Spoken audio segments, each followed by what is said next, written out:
Magazine du Mali abonné au Niantuma. Oh bismillah, aw kunnafoniw kɔnɔna na. Kunnafoniw bakuruba filɛ. Alamisa don in na janvier kalo tile 4 san 2024 wajulukɛla min ni mɔgɔw b'a fɔ ma ko karamɔgɔ Banjugu Tarawele ale minɛna BJ maaw fɛ ka bila mandat de dépôt la. An ka furancɛ fanga ɲɛmaa Asimi Goita ale ye pankuru dɔ di an ka finitigilakaw ma o kɛra Senu aéroport la alamisa don in na. Guinée jamana ɲɛmaaw olu y'a yira k'a fɔ k'u y'u ka fanga dafirili labali o kɛra kɔsani in na. Aw dan se aw ka kunnafoniw kɔnɔna na. An ka furancɛ fanga ɲɛmaa colonel Asimi Goita ale ye pankuru di dɔ kɛ alamisa don in na janvier kalo tile 4 san 2024 Senu aéroport la.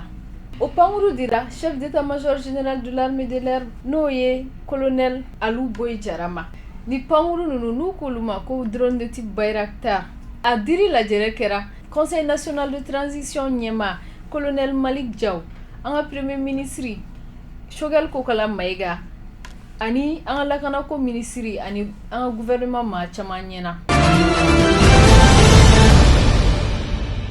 An bɛ taa Guinée olu ka furancɛ fanga ɲɛmaa olu ye lase dɔ kɛ u ka jabaraninso sanfɛ k'a yira k'a fɔ ko u ye fanga dafirili dɔ bali n'o kɛra kalo tɛmɛnenw ninnu kɔnɔna na. Ni maa ninnu minnu ye fanga dafiri hakilina ta olu y'a yira k'a fɔ ko Guinée furancɛ fanga ɲɛmaa ko o yafar'olu olu ma o de kɛra sababu ye ka olu labila.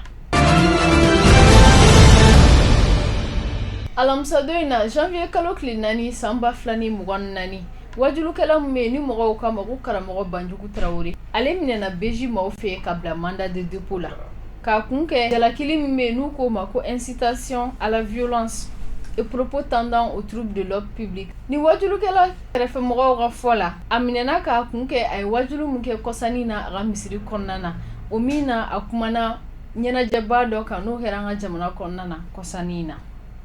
Ni ne bɛ dan sigi aw ka bi kunnafoniw sentelimaniw na aw kan bɛn wagati wɛrɛ.